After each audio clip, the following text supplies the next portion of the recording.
శ్రీ దత్త దర్శనం పార్ట్ 25. అలర్కుడికి యుక్త వయస్సు వచ్చింది. అన్ని విధాలా తండ్రికి తగ్గ యువరాజు అయ్యాడు. కువలయాశ్వుడు ఇక ఆలస్యం చేయకుండా పుత్రుడికి వివాహం చేసి మంచి సమయం చూసి రాజ్యాభిషేకం చేసి తాను భార్యతో కలిసి తపోవనానికి బయలుదేరాడు నిశ్చింతగా. పుట్టిన దగ్గర నుంచి తనకు తల్లిగా మాత్రమే కాక గురువుగా, మిత్రుడుగా, బంధువుగా, తనకు సర్వము తల్లే అన్నట్టుగా పెరిగిన అలర్కుడు ఈ హఠాత్ పరిణామానికి తబ్బిబ్బై తాను నూతన చక్రవర్తి అన్న మాట కూడా మరిచి తల్లి ఎదుట విలవిలా ఏడ్చాడు. అది చిత్రం కాదు. ఆ యోగీశ్వరి మదాలస మాత కూడా పుత్రుణ్ణి గుండెలకు హత్తుకొని బొటబొటా కన్నీళ్లు రాల్చి చివరకు మిత్రుడికి తన వేలి ఉంగరం ఇచ్చి ఇలా చెప్పింది: నాన్నా, నువ్వు గృహస్థ ధర్మంలో ఉన్నావురా. ఈ గార్హస్థ్యం సహజంగానే దుఃఖాలకు నిలయం. ఆ పైన నీకు రాజ్యం ఉంది. అహంకారానికి దానంతటి కోట ఇంకొకటి లేదు. దురాభిమానానికి, మమకారానికి రాచరికమే రాజధాని. అది చాలక అందరికీ రాజు మీదే కన్నెర్ర. కాబట్టి శత్రువుల వల్ల, మిత్రుల వల్ల, ధననాశం వల్ల, ప్రకృతి బాధల వల్ల, బంధు వియోగం వల్ల ఇలా ఎన్నిన్ని చెబుతాము. రాజుకి ఎప్పుడే బాధ వచ్చి పడుతుందో చెప్పలేము. రాజు వాటిని తన గాంభీర్యం చేత సహించుకుంటాడు, చలించకుండా నిలబడతాడు. కానీ ఒకప్పుడు అవి సహనానికి మించి వస్తాయి. అలాంటిది నీకెప్పుడైనా సంభవిస్తే ఇక నేను సహించలేను అనుకుంటే మాత్రమే సుమా, ఇదిగో ఈ ఉంగరంలోకి చూడు. దీనిలోని బంగారపు రేకులో అక్షరాలు కనిపిస్తాయి. వాటి ప్రకారం నడుచుకో అని చెప్పి ఆశీర్వదించి పుత్రుణ్ణి ఎలాగో ఓదార్చి ఒప్పించి తపోవనానికి వెళ్ళిపోయింది మదాలస మాత కువలయాశ్వునితో కలిసి. స్వంత విషయంలో అయితే ఒప్పుకో బుద్ధి కాదు. కానీ నిజానికి సంసారుల అనురాగాలన్నీ మోసకారులు. అలర్క చక్రవర్తి అనతి కాలంలోని రాజ్యభోగాలలో తలమునుకలుగా మునిగిపోయాడు. తల్లి ముందర తానేర్చిన సంగతే జ్ఞాపకంలోంచి పారిపోయింది. ఉంగరం వేలికుందన్న స్పృహ సహజంగానే మరుగున పడిపోయింది. అయితే అతను ధర్మాన్ని విడిచిపెట్టలేదు. ప్రజల్ని సంతానంలాగా చూసుకున్నాడు. నిష్పక్షపాతంగా వ్యవహారాలు చూశాడు. వేల కొలది యజ్ఞాలు, దానాలు చేశాడు. ధర్మానికి భంగం కలగకుండా, అర్థాన్ని ఆ రెంటికి నిరోధం లేకుండా కామోపభోగాలని విరివిగా సంపాదించాడు. అతని తండ్రి కాలంలోనే రాజ్యం నిష్కంటకంగా ఉంది. ఇక శత్రువులకు, సామంతులకు తలలెత్తేందుకు వీలెక్కడా? కొన్ని వేల సంవత్సరాల రాజ్యపాలన అతనికి కొన్ని నిమిషాలుగా గడిచింది.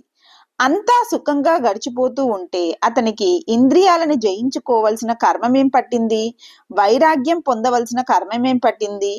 ఇతోధిక ప్రీతితో ఇటు ధర్మాన్ని, అటు రాజ్యాపు భోగాల్ని అనుభవిస్తున్నాడు తను.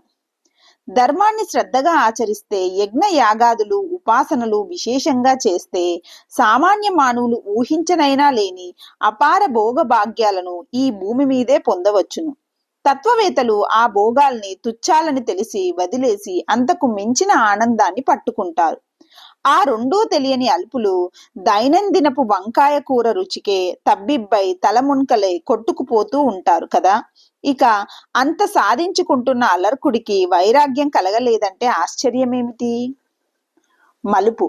కానీ అతని తల్లి అతనికి సద్గురువు అనుగ్రహం ఉంటే మొదట్లో సకాముడైన వాడు కూడా చివరికి నిష్కామత్వంలోకి అడుగు పెట్టక తప్పదని పెద్దలంటారు. దత్తస్వామి కథల్లో కూడా ఈ విషయాన్ని స్పష్టంగా వివరించే కథలున్నాయి. ఎందుకంటే అది సద్గురు స్వభావంలో ఉంది. సద్గురువు కరుణా సముద్రుడంటే అర్థం ఇదే కదా మరి. అయితే సద్గురువు శిష్యుల మనస్సులను మలిచేటప్పుడు ఏ ఉపాయాలను, ఏ రూపాలను స్వీకరిస్తాడో మనం ఊహించలేము. సద్గురు కృప కలిగితే చెట్లు, పుట్టలు సైతం నోళ్లు పెట్టుకొని బోధ చేస్తాయని పెద్దలంటారు. ఇక్కడ అలర్కుడి విషయంలో సద్గురు కృప చాలా విచిత్రంగా వ్యవహరించింది. చిన్నప్పుడే ఇల్లు వదిలి యథేచ్ఛ సంచారంగా పోయిన మదాలస పుత్రులలో రెండోవాడు సుబాహువు తన సంచారంలో ఒకసారి మళ్ళీ తన జన్మభూమికి వచ్చాడు. వచ్చేటప్పటికి తన తమ్ముడే ఇంకా రాజ్యం చేస్తున్నాడని తెలిసింది. మనసు విలవిల్లాడిపోయింది అంత జ్ఞానికి కూడా. సుబాహువు ఏకాంతంగా కూర్చొని చాలా ఆలోచించాడు. చివరికో నిశ్చయానికొచ్చి అతను సరాసరి కాశీ మార్గం పట్టాడు. సుబాహువు మంచి భారీ మనిషి. ఎంత విరాగి అయినా రాచపోకడాలున్నాయి సహజంగానే. వెళ్లే దారిలో అక్కడక్కడా ప్రయత్నించి మంచి దుస్తులు, కొద్దిపాటి ఆభరణాలు సంపాదించాడు. ఆ వేషంలో అతను కల తప్పిన రాజులాగా ఉన్నాడు. ఆ వేషంతో అతను పోయి కాశీరాజును శరణు వేడాడు, విషయం చెప్పకుండా. కాశీరాజు ధర్మాత్ముడు, కీర్తి పొందినవాడు, శ్రీ విశ్వేశ్వర సేవ నిరంతరంగా చేసుకుంటున్నవాడు, పరాక్రమవంతుడు, విపులమైన సేన కలవాడు. అలర్కుడికి అతనికి మనస్పర్ధలున్నాయి ఇదివరకు. అయినా యుద్ధాలెందుకు లెమ్మని ఇద్దరు రహస్యంగా కాలక్షేపం చేస్తున్నారు. క్షాత్ర ధర్మాన్ని అనుసరించి శరణార్థి అయి వచ్చిన క్షత్రియుడికి శరణు ఇచ్చాడు కాశీరాజు. ఆ తర్వాత ఆ వచ్చిన వాడు అలర్కుడి అన్న అని తెలిసి ఇరుకులో పడ్డామే అనుకున్నాడు. కానీ అతడు సత్యవ్రతుడు అవడం వల్ల మాటకు కట్టుబడిపోయాడు. సుబాహువు మెల్లిగా తన విషయం బయట పెట్టాడు. రాజేంద్ర, అలర్కుడు నాకంటే చిన్నవాడు. నేనేదో కొంతకాలం ఇల్లు పట్టకుండా తిరిగిన మాట నిజమే. కానీ మళ్ళీ నేను రాజ్యంలోకి వస్తే, చివరికి నగరంలోకి కూడా వస్తే, మావాడు నన్ను ఆహ్వానించి నా రాజ్యం నాకు ఇవ్వాల్సింది పోయి ధర్మాన్ని అతిక్రమించి నన్ను ముష్టివాణ్ణి చూసినట్టు చూశాడు. మిత్రమా, అంత మాటెందుకు? అతను నిన్ను గుర్తుపట్టలేదేమో. రాజేంద్ర, మా రాజ్యంలో చారులు ఎలా పనిచేస్తారో నాకు తెలుసు. మా వాడికి నేనెవ్వరో తెలియదంటే నేను నమ్మను. రాజ్యమోహం మా వాడి కళ్ళు కప్పేసింది, అంతే, అంతకన్నా వేరేమీ లేదు. నేను మిమ్మల్ని శరణు వేడాను, తరువాత తమ చిత్తం. నీవు చెప్పింది సబబుగానే ఉంది అని కాశీరాజు హితులతో ఆలోచించి అలర్కుడి దగ్గరకు మర్యాదపూర్వకంగానే ఒక దూతను పంపించాడు. అయ్యా, తమ అన్నగారు మీ రాజ్యంలో కొంతకాలం దేశాటనం చేసి ఇప్పుడు మా రాజ్యంలో మా ఆతిథ్యం స్వీకరిస్తూ ఉన్నారు. వారు లేనప్పుడు వారి ప్రతినిధిగా తమరు రాజ్యం చేస్తుండవచ్చును. ఇక మీరు రాజుగా ఉండటం ధర్మం కాదు. వారు వచ్చారు కనుక మీరు వచ్చి వారిని ఆహ్వానించి తీసుకెళ్లటం ధర్మం. అది విని అలర్కుడు ఆశ్చర్యపోయాడు. ఇందులో కాశీరాజు పన్నాగం ఏదో ఉన్నట్టుంది. పైకి ధర్మాత్ముడని పేరు, లోపల అన్ని కుత్సితోపాయాలు. చీచీ అనుకొని మా అన్నగారు వచ్చి అడిగినప్పుడు మా కుటుంబం విషయం మేం చూసుకుంటాం. ఇందులో నీ ప్రసక్తి ఏమీ లేదు. కాదు, పరాక్రమం చూపించుకుంటామంటే అందుకు వేరే సమాధానం సిద్ధంగానే ఉంది అని కబురు చేశాడు అలర్కుడు. కాశీరాజు భయపడ్డట్టుగానే పంతాల్లోకి దిగింది వ్యవహారం. అతను సుబాహును పిలిచి, అయ్యా, నేనేదో రాజ్యలోభంతో ఈ పన్నాగం పన్నానని మీ తమ్ముడు భావిస్తున్నట్టుంది. అందులో అతని తప్పేముంది? లోకమంతా అట్లాగే అనుకుంటుంది. పోతే అతను చెప్పిన పాట కూడా బాగానే ఉంది. మీకు కొంత పరివారం ఇచ్చి రాజమర్యాదతో పంపిస్తాను. బాహటంగా రాజులాగానే వెళ్ళండి. అప్పుడు ఎలా వస్తుందో చూద్దాము అన్నాడు. అయ్యా, చూసేందుకేముంది? నా పీనుగును అక్కడే పాతేస్తారు. మీ వాళ్ళ శవాలు మీకు పంపిస్తారు. తర్వాత మీకు యుద్ధం తప్పదనుకోండి.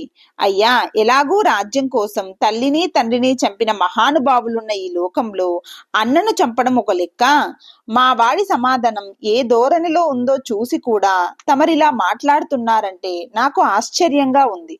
తమరు పరాక్రమవంతులని, సత్యవ్రతులని, ధర్మదీక్షితులని నమ్మి వచ్చాను. శరణిచ్చారు. ఆ పైన నా కర్మం కలిసి రావాలి కదా. ఒకవేళ వాడు నన్ను చంపకపోతే నేను పోయి వాణ్ణి యాచించాలి, నా రాజ్యం నాకు ఇయ్యరా బాబు అని. అదే ఒక చావు నాకు. అది నాకు మరీ దుర్భరం. మీకు చిత్తం వస్తే సహాయం చెయ్యండి. పరాక్రమంతో రాజ్యం గెలుచుకుంటాను, లేకపోతే దేశాటనం ఎలాగూ ఉంది అన్నాడు సుబాహు. కాశీరాజు ధర్మపాశానికి కట్టుబడిపోయాడు. పైగా సుబాహు చెప్పింది వ్యవహారికంగా సబబుగా ఉంది. దాంతో కాశీరాజు ఇక రంగంలోకి దిగక తప్పలేదు. అది కాక అతని ప్రజ్ఞ అనంతమయ్యింది. పైగా అతనికి దైవం ఊహాతీతంగా కలిసి వస్తోంది. కొద్ది సంవత్సరాల్లోనే అతడు అలర్కుడి సామంతులతో అనేక మందిని సామధేన దండోపాయాలతో వశంలోకి తెచ్చుకోగలిగాడు. అలర్కుడికి ఇది తెలిసి అనేక విధాలుగా నిరోధించాడు. కానీ అతనికి దైవం కలిసి రాక చాలా చోట్ల పరాజయం ఎదురయ్యింది. కాశీరాజు సుబాహుడి సహాయంతో ఆటవిక సేనల్ని వశపరుచుకొని ప్రధానంగా ఆటవిక మార్గాల నుంచి ముందుకు చొచ్చుకు వస్తుంటే అలర్కుడి ప్రయత్నాలు విఫలమైపోయాయి.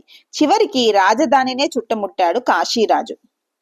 అప్పటికే అనేక చిల్లర యుద్ధాల్లో అలర్కుడి సైన్యము కోశము కూడా చాలా నష్టమయ్యింది. పైకి ఎంత గంభీరంగా ఉన్నా అతనికి లోలోపల ధైర్యోత్సాహాలు సన్నగిల్లసాగాయి.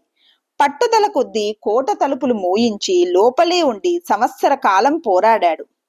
బయట వారికి అటవీ సంపద నిరంతరంగా వస్తుంది. అతనికేమో లోపల నిలువలేమో తరిగిపోయి నగరంలో కరువు పరిస్థితులు ఏర్పడి ప్రజల్లో కూడా వ్యతిరేకత తలెత్తుతుంది. అలర్కుడు అప్పటికీ పూర్తిగా జారిపోయాడు.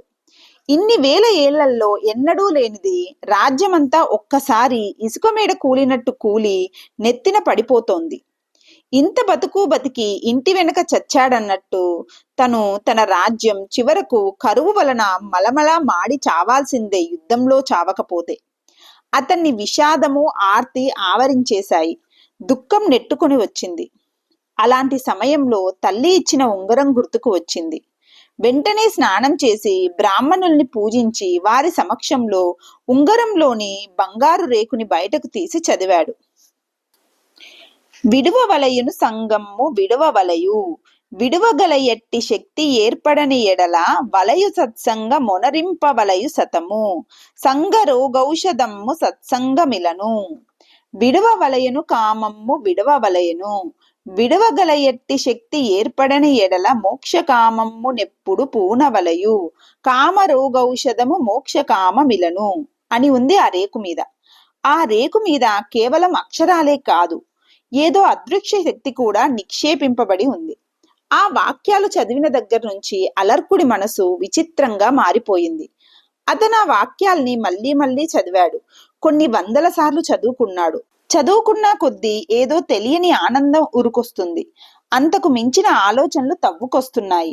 చివరికి అతని ఆలోచనలన్నీ ఒకే చోట నిలిచాయి. శాశ్వత సుఖాన్నిచ్చేది మోక్ష ఆశ. ఆ మోక్షాశ సత్సాంగత్యం వల్ల గాని రాదు, ఖాయం. మరి అలాంటి మహాత్ములెవరు? ఆ విషయం మీద మనస్సును కేంద్రీకరించి ఆలోచిస్తూ ఉండగా అతనికి తన తల్లి తరచుగా సహ్యాద్రివాసి అయిన శ్రీ దత్తాత్రేయ స్వామి చాలా మహాత్ములని, ఆయన సాక్షాత్ వాసుదేవుడని చెబుతూ ఉండడం గుర్తుకొచ్చింది. ఇప్పటి మాట అది, కొన్ని వేల ఏళ్ల కిందటి మాట. తల్లి తపోవనానికి వెళ్ళిన తర్వాత ఆ ప్రసక్తి లేదు, ఆ గుర్తు లేదు. మళ్ళీ ఇన్నేళ్లకేమిటి, ఇన్ని శతాబ్దాలకు ఇప్పుడు ఆ మాట గుర్తుకొచ్చింది. ఆ స్మృతితో అతని ముఖం వికసించింది. హృదయం తేలిక పడ్డది. సహజ నిశ్చలమైన అతని బుద్ధి దత్తస్వామి మీద నిలిచింది. అతను వెనువెంటనే రహస్య సొరంగ మార్గం తెరిచి ఊరి వెలుపలికి వచ్చి అక్కడి నుంచి సహ్యాద్రి చేరాడు. అక్కడ ఆశ్రమంలో శ్రీ దత్తస్వామి ఏకాంతంగా ప్రశాంతంగా కూర్చొని ఉన్నారు ఇతను వెళ్ళేటప్పటికి. అవును, మరి ఇతను మదాలస పుత్రుడు. ఇతనికి వేరే పరీక్షలు అక్కర్లేదు, పరిశోధనాలు అక్కర్లేదు. ఆ తల్లి చనుబాలు తాగాడు. అంతకన్నా పవిత్రత ఎక్కడి నుంచి వస్తుంది ఎవరికైనా? అందుకేనేమో స్వామి ఇతనికై ఎదురు చూస్తున్నాడా అన్నట్టు సిద్ధంగా కూర్చున్నాడు. దుఃఖం ఎవరికి? వెళ్ళి మహోద్వేగంతో కాళ్ళ మీద పడ్డాడు అలర్కుడు. పడి, స్వామి, నేను శరణార్థిని, నాకు దుఃఖోపశమనం చెయ్యండి, అనుగ్రహించండి అన్నాడు. మూడే మాటలు, వేరే చాటభారతం ఏమీ లేదు. కావలసిందేదో అడిగేశాడు. స్వామి మాట్లాడలేదు. అతనికి దుఃఖం పొంగుకొని వచ్చింది. దుఃఖావేశంలో స్వామి పాదాలను గట్టిగా ఆలింగనం చేసుకొని బొటబొటా కన్నీరు కారుస్తూ మళ్ళీ మళ్ళీ వేడుకున్నాడు రాజు. స్వామి ప్రశాంతంగా నవ్వుతూ వెన్ను తట్టి, లేవయ్యా రాజా, లే, నీ దుఃఖం ఇప్పుడే పోగొట్టేస్తాన్లే అన్నాడు. అలర్కుడు లేచి చేతులు జోడించి వినయంగా నిలబడ్డాడు. అప్పుడు స్వామి అలర్కుడి వంక విచిత్రంగా చూశాడు. అది వట్టి చూపు కాదు, ఆ చూపులో ఏదో ఉంది. ఏముందో అర్థం కావటం లేదు. ఏమిటా అని ఆలోచించే లోపలే స్వామి మాట్లాడటం మొదలు పెట్టాడు. రాజా, నిజం చెప్పు, ఆలోచించి చెప్పు. ఎందుకొచ్చింది దుఃఖం? నువ్వెవరివి? దుఃఖం వచ్చిందెవరికి? నువ్వే జాగ్రత్తగా విచారించుకో. ఇదిగో ఇవే అంగాలు, ఇది అంగి. వీరుగాక నిరంగుడొకడున్నాడు. వీళ్లలో దుఃఖం ఎవరికి? ఆలోచించు, ఆలోచించి చెప్పు. స్వామి నవ్వుతూ అలవోకగా మాట్లాడుతున్నాడు. కాని ఆ మాటలు అలర్కుడి ఆలోచనలని గుంజేస్తున్నాయి. తను ఆలోచనలో పడిపోయానని, తన కళ్ళు ముడుచుకుపోయాయని అతను ఎరుగడు. అవును, నేనెవర్ని? నేను అనుకుంటున్నదెవరు? అవయవాలా? శరీరమా? అవి జడాలు కదా, అవెట్టా అనుకుంటాయి? ఇక మిగిలిందేమిటి? ఈ శరీరానికి హేతువైన పంచభూతాలు. అవే నేననుకుంటున్నాయా? ఛీ! నేను మట్టిని కాను, ఆకాశాన్ని కాదు, నిప్పు, నీరు, గాలి కానే కాదు.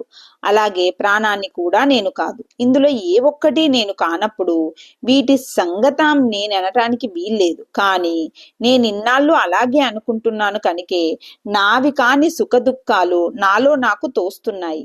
ఈ శరీరం అంటే ఏమిటి? అది పంచభూతాలతో ఏర్పడ్డ ఉత్త గడ్డి బొమ్మ. అదొకప్పుడు పెరుగుతుంది, మరొకప్పుడు తరుగుతుంది, మరొకప్పుడు సుఖదుఖాలు కలుగుతాయి. నాకేమి నష్టం? నాకేమి లాభం? నేను దానికన్నా వేరుగా ఉండి దానిలో వస్తున్న మార్పును చూస్తూ గ్రహిస్తూ ఉండేవాడిని కదా. నేను పెరగను తరగను, నేనంటను ముట్టను, నేను చావను పుట్టను, నాకు అంగాలు లేవు, సంగాలు లేవు, మంచి చెడ్డలు లేవు, మమకారాలు ద్వేషాలు లేవు, హెచ్చుతగ్గులు లేవు, రాకపోకలు లేవు. నేను నిత్యుణ్ణి. ఇంక నాకెందుకు దుఃఖం? నేను స్థూల శరీరాన్నే కాదు, ఆ సప్తదశ తత్వాత్మకమైన అంటే జ్ఞానేంద్రియాలు 5, కర్మేంద్రియాలు 5, పంచ ప్రాణాలు 5, మనస్సు, అహంకారం, ఇవి సప్తదశ తత్వాలు. ఆ సప్తదశ తత్వాత్మకమైన సూక్ష్మ శరీరాన్ని కూడా చూస్తున్నాను. వస్తూ పోతూ ఉంటే ఇక నాకెందుకు దుఃఖం? ఈ సుఖాలు దుఃఖాలు సరిగా చూస్తే మనస్సులో ఉన్నాయి కనుక ఇవి దానివే. మరి నేను మనస్సుని కాదు, బుద్ధిని కాదు, ఆఖరికి అహంకారాన్ని కూడా కాదు. ఇక నాకెందుకు దుఃఖం? నేను వీటన్నిటినీ విలక్షణంగా విడిగా ఉన్నవాడిని. ఇంత దగ్గరగా ఉండి ఎంత లేదన్నా ఏదో ఒక బీరకాయ పీచు చుట్టరికం ఉందని వాదించడానికి వీలున్న శరీరమే నేను కానప్పుడు, మనసే నేను కానప్పుడు ఇక కాళ్ళు చేతులు నేనవుతానా? ఇవే కానప్పుడు నెత్తురు తోలు నేనవుతానా? అవే కానప్పుడు పెళ్ళామో పిల్లలు నేనవుతానా? అవే కానప్పుడు సేనలు కోశాగారాలు నేనవుతానా? చీచి! ఏమిటి సంబంధం వీటికి నాకు? నాకు ఊరు లేదు, వాడా లేదు, శోకము లేదు, నాశము లేదు, దుఃఖము లేదు, శత్రువు లేడు, మిత్రులు లేడు. ఉన్నదల్లా ఒక్కడే. నేనే నేను ఒకటే ఆకాశంలాగా ఉన్నాను. ఉండి ముంతలో, మూకుట్లో, ప్రమిదలో వేరువేరు ఆకారాలతో కనిపించే ఆకాశంలాగా నేను కూడా అలర్కుడిలాగా, కాశీరాజులాగా, సుబాహువులాగా, గుర్రంలాగా, పందిలాగా, కుక్కలాగా, భూమిలాగా, నీరులాగా, ఇంకా కోటాను కోట్లలాగా కనిపిస్తున్నాను. ఇది విషయం. ఇన్నాళ్ళు తప్పుడు ఆలోచనలు చేశాను. దుఃఖం లేనే లేదు. గంగా ప్రవాహంలాగా వెళ్ళిపోతున్నాయి ఆలోచనలు. ఇది వరలో చదివిన శాస్త్రాలు, విన్న శాస్త్రార్థాలు అన్నీ ఎవడో బాణాలు వేసినట్టు సూటిగా సమయానికి గుర్తుకు వస్తున్నాయి. మనస్సు నిశ్చయానికొచ్చి ప్రశాంతమయ్యింది. నిశ్చయం తీరాక కళ్ళు తెరిచి మళ్ళీ స్వామి పాదాలు పట్టుకున్నాడు. లేచి ఇలా అన్నాడు: స్వామి, పొగరుబోతునై నేను సరిగ్గా చూడక దుఃఖ సముద్రంలో మునిగాను. ఇప్పుడు తమరి అనుగ్రహం వల్ల విచారణ సాగింది. ఇప్పుడు తెలిసింది స్వామి, నాకు దుఃఖం లేనే లేదు. నేనొక కోడి పెట్టెను పెంచుతూ ఉంటే దాని ఒకనాడు పిల్లి కొరికేసింది. నాకు బోలెడు దుఃఖం వచ్చింది. ఆ పిల్లే మర్నాడు మా ఇంట్లో ఒక ఎలుక పిల్ల తలకాయ కొరికేసింది. నాకు సంతోషమయ్యింది. ఎందువల్ల? ఇప్పుడు తెలిసింది. మమకారం వల్ల దుఃఖం వచ్చింది. అది లేని చోట దుఃఖం లేదు. కోడి వల్ల దుఃఖము, ఎలుక వల్ల సుఖము వచ్చాయనుకోవడం బుద్ధి తక్కువ. ఇన్నాళ్ళు అలాగనే అనుకున్నాను. ఇప్పుడు మళ్ళీ చెబుతున్నాను, మమకారం వల్లే దుఃఖం. అది లేకపోతే దుఃఖమే లేదు. భూతాల వల్ల భూతాలకు సుఖాలు దుఃఖాలు వస్తున్నాయి. నేను ప్రకృతి కంటే భిన్నుణ్ణి, పరుణ్ణి కనుక నాకు సుఖము లేదు, దుఃఖము లేదు. ఆ మాటలు విని స్వామి అలర్కుడి వంక అభినందన పూర్వకంగా చూసి గంభీరంగా ఇలా పలకసాగాడు: అలర్క, ఉన్నమాట ఉన్నట్టు చెప్పావు. మమ అంటే దుఃఖం, నమమ అంటే సుఖం. సమగ్య విచారం చేసి ఆ మాయని బూరుగా దూదిలాగా విడగొట్టావు. అలర్క, చూడు, ఈ సంసార వృక్షం ఎంత విచిత్రమైందో. హృదయం అనే క్షేత్రంలో అజ్ఞానం అనే పాదులో అహంకారం అనే మొక్క పుట్టి పెరుగుతూ ఉంటే దానికి మమత అనేదే పెనుబోదెగా పెరుగుతుంది. ఇల్లు, పొలాలు ఇలాంటివన్నీ పెద్ద పెద్ద కొమ్మలు, భార్యాపుత్రాదులు చిగురాకులు, ధనధాన్యాలు ముదురాకులు, పాపపుణ్యాలు పూలు, సందేహాలు తుమ్మెదలు, సుఖదుఖాలు పళ్ళు, మూడులు మూడులు ఈ వృక్షాలకి తోటమాలులు. ఆహా! వీరి శ్రద్ధ అసమనం. వీరి పోషణలో ఆ వృక్షం ఎన్నాళ్ళ నుంచో పెరిగి పెరిగి చివరికి మోక్ష మార్గం కనిపించకుండా కమ్మేసింది. మిథ్యా జ్ఞానమే దీని నీడ.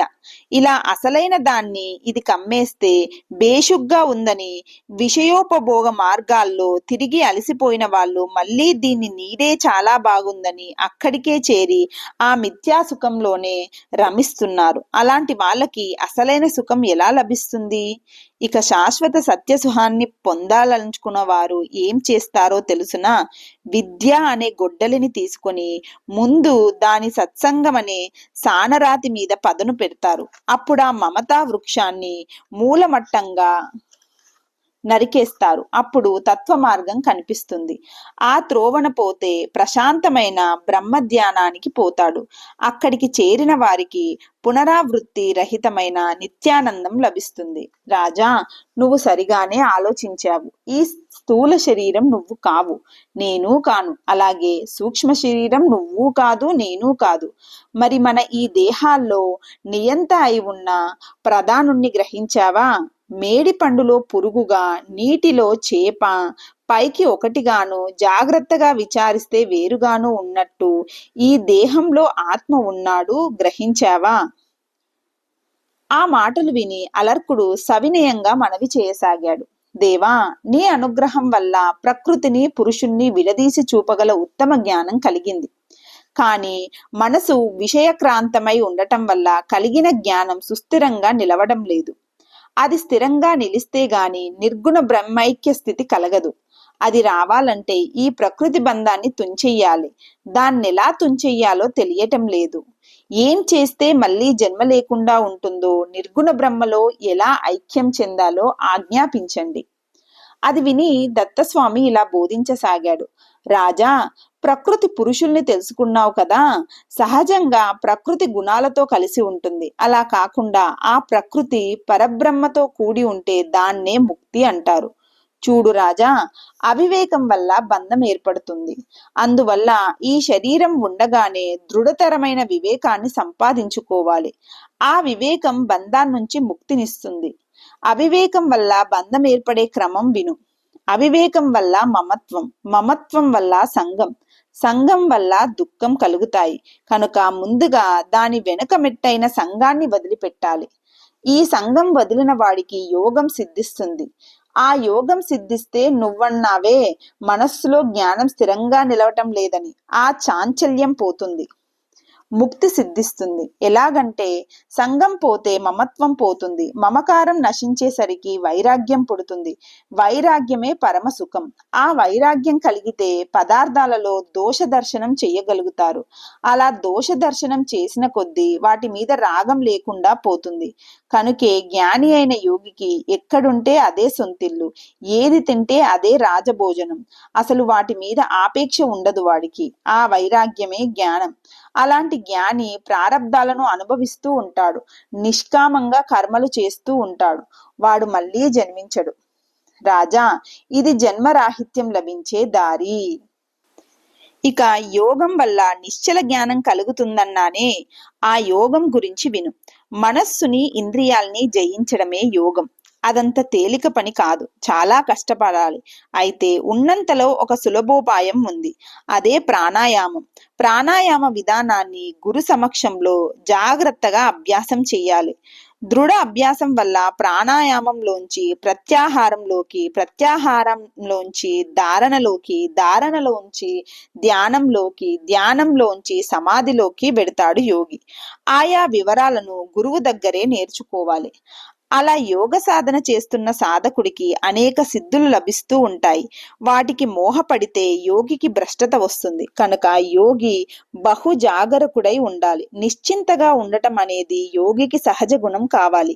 చీమలు, ఎలుకలు ఇలాంటివి గృహస్థుల ఇళ్లల్లో తమ స్వంత ఇళ్లల్లో లాగా హాయిగా నివసిస్తూ ఉంటాయి. కానీ ఎప్పుడైనా ఆ ఇంటికి ప్రమాదం వస్తే నిశ్చింతగా మరో ఇంటికి పోయి మళ్ళీ అక్కడ హాయిగానే ఉంటాయి. అలాగే యోగి తన శరీరంలో ఉంటూ దానికి హాని కలిగితే నిర్విచారంగా ఉండాలి. అంతేకాని యోగం ఎప్పటికి సిద్ధిస్తుందో అని అధైర్యపడరాదు. దినదినాభ్యాసంలో అది క్రమంగా వృద్ధి చెందుతుంది, సిద్ధిస్తుంది. చూడటం లేదా మనం? చీమలెంత చిన్నవో, వాటి నోళ్ళు ఇంకెంత చిన్నవో, అయినా వాటి పుట్టలు ఎంతెంత పెద్దవో. నిరంతర ప్రయత్నానికి ఫలం అలా ఉంటుంది. ఒక చెట్టుందనుకో, జనం దాని పూలు ఆకులు కోసుకుంటున్నా చెట్టు పెరుగుతూనే ఉంటుంది. అలాగే యోగాభ్యాసం చేసేవాడికి ఈ శరీరం పోతే మరో జన్మలోనో యోగ వృద్ధి అవుతూనే ఉంటుంది. ప్రయత్నం మానకూడదంతే. అంత మాత్రం చేత యోగికి అశ్రద్ధ అనువంతైనా తగదు. నిరంతరం శ్రద్ధగానే ఉండాలి. పాలు పెరుగు నెత్తిన పెట్టుకొని ప్రతి నిమిషం జాగ్రత్తగాను, అదే సమయంలో చురుగ్గాను కొండెక్కిపోయే గొల్లవాళ్లను చూడు. యోగి ప్రాణాయామాన్ని ధారణని కూడా ధరించి వారిలాగే నిత్య జాగరకుడై ముందుకు సాగాలి. అలా సాధన చేసిన యోగి సమస్త ఇంద్రియాల్ని తనకు దాసులుగా చేసుకుంటాడు. వాటిని మృత్యులుగా వాడుకొని తన పరమ లక్ష్యాన్ని చేరుకుంటాడు. ఆ విధంగా దత్తాత్రేయ స్వామి అలర్కుడికి అనేక యోగ రహస్యాలు ఉపదేశించి కృపా దృష్టితో చూసి, ఏమి రాజా, చెప్పింది తెలిసిందా? దుఃఖం తొలగిందా? మనస్సు కుదట పడిందా అని మందహాసం చేశాడు. అలర్క చక్రవర్తి అద్భుతానంద భరితుడై స్వామికి సాష్టాంగ వందనం చేసి స్వామికి అనేక విధాలుగా స్తోత్రం చేశాడు. స్వామి శత్రువులు చుట్టుముట్టడం, సేనలు నశించటం, చివరకు నాకు ప్రాణ సంకటమే రావటం, ఇవన్నీ ఎంత మహాభాగ్యాలో ఇప్పుడు తెలుస్తుంది. తమ పాదార వింద దర్శన భాగ్యం, ఆ పైన స్వామి నీ బోధనామృత పానం ఎన్ని జన్మల పుణ్యం లేనిదో లభిస్తుందా? ధన్యుణ్ణి, అనుగ్రహీతుణ్ణి. మీ అనుగ్రహం వల్ల భయం దుఃఖం పటాపంచలైపోయాయి. అవి మళ్ళీ వచ్చే అవకాశమే లేదు. తమ సాన్నిధ్యం వల్ల ఎంతటి నీచుడైనా మహోన్నతుడవుతాడనడానికి ఇక సందేహమేమిటి? స్వామి మీకు నమస్సులు. నన్ను మీ దగ్గరకు చేర్చిన సుబాహు కాశీరాజులకు కృతజ్ఞతలు. స్వామి మీ అనుగ్రహం వల్ల నా అజ్ఞానం దహించుకుపోయింది, యోగలత అంకురించింది. స్వామి గృహస్థాశ్రమం అంతులేని ఏడుపుల గచ్చ అడవి, దీన్ని పరిత్యజించి వేస్తున్నాను. స్వామి నాకు అనుజ్ఞ ఇవ్వండి. అలర్కుడు మళ్ళీ స్వామి పాదాల మీద పడ్డాడు. స్వామి జగన్మోహనమైన చిరునవ్వు నవ్వి, వత్స చెయ్యి, అలాగే చెయ్యి, నీకు శుభం కలుగుతుంది అనగానే అలర్కుడికి ఆనందం మిన్నంటుకొని కళ్ళల్లో ఆనంద బాష్పాలు ఉదయించాయి. గద్గద కంఠంతో అతడు అనేక విధాలుగా స్వామిని స్తుతించాడు. ఆ తర్వాత అలర్కుడు స్వామి అనుమతి పొంది సరాసరి శత్రుసేన మధ్యలో ఉన్న కాశీరాజు సుబాహుల దగ్గరికి వెళ్ళాడు.